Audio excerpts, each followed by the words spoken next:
subscribe dan tekan lonceng belnya. Terima kasih. Alkisah ada seorang konglomerat yang sangat kaya raya dan dia menuliskan sebuah surat wasiat.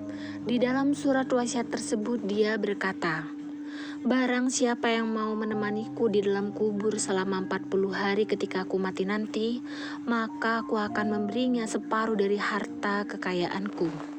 Lalu ditanyakanlah hal itu kepada anak-anaknya.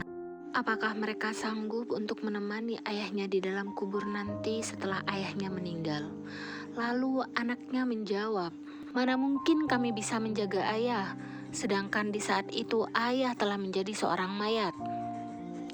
Keesokan harinya dipanggillah saudara-saudaranya.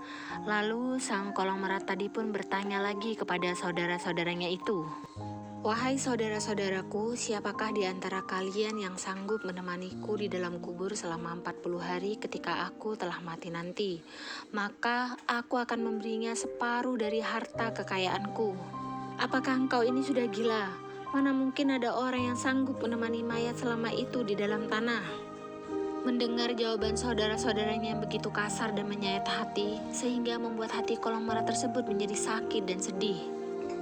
Kemudian sang konglomerat pun memanggil ajudan setianya untuk menyampaikan pengumuman tersebut ke seluruh seantero negeri. Waktu terus berjalan dengan begitu cepat dan akhirnya sang konglomerat tersebut pun berpulang ke rahmatullah.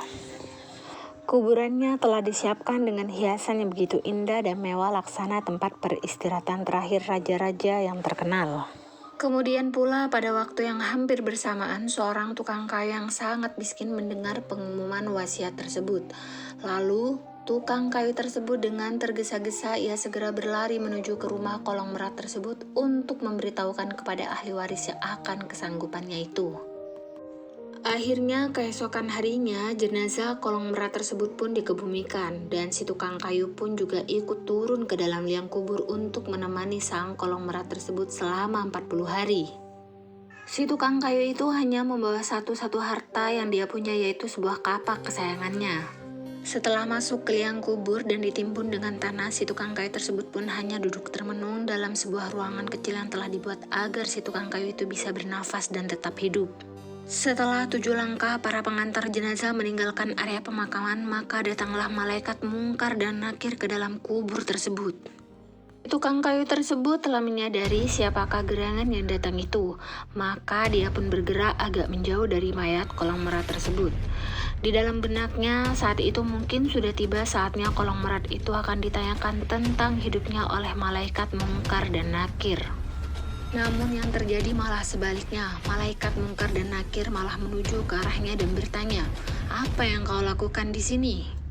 Lalu dengan gugup tukang kayu itu menjawab, "Aku di sini untuk menemani mayat ini selama 40 hari agar aku mendapatkan harta warisannya." Malaikat itu bertanya lagi, "Apa saja harta yang kamu miliki?" Tukang kayu menjawab, "Hartaku cuma sebuah kapak ini saja yang aku gunakan untuk mencari rezeki."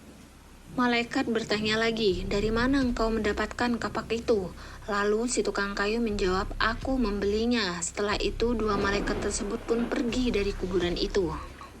Besok di hari kedua, dua malaikat tersebut pun datang lagi dan bertanya, "Apa saja yang kau lakukan dengan kapakmu?"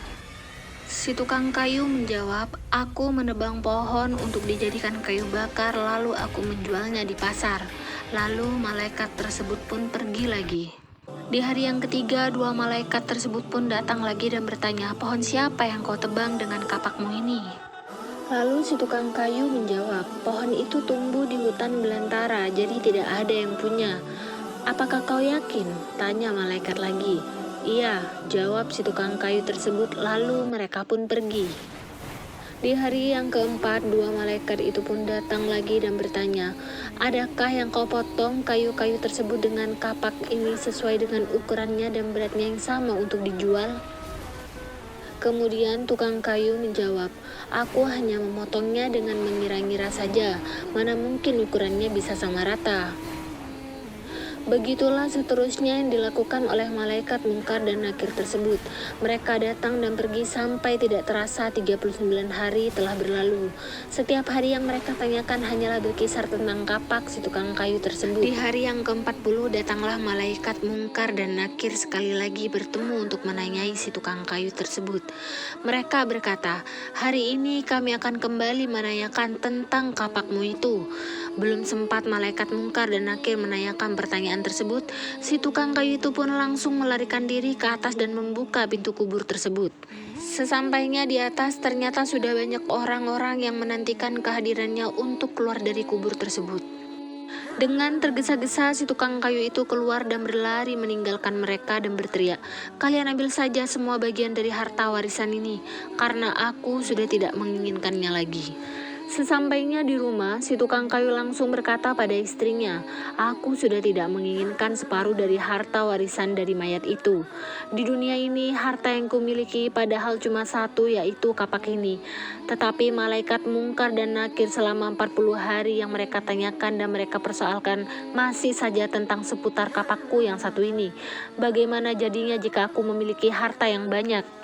Entah berapa lama lagi mereka menanyaiku dan entah bagaimana lagi aku menjawabnya." Begitulah saudaraku, jangan pernah kita merasa minder dengan sedikitnya harta yang kita miliki. Jika kita bersyukur, maka hidup ini akan terasa begitu indah dan berarti.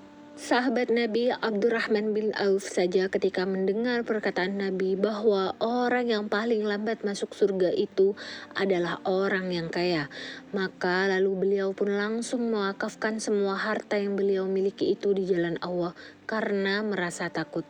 Wallahu a'lam bishawab.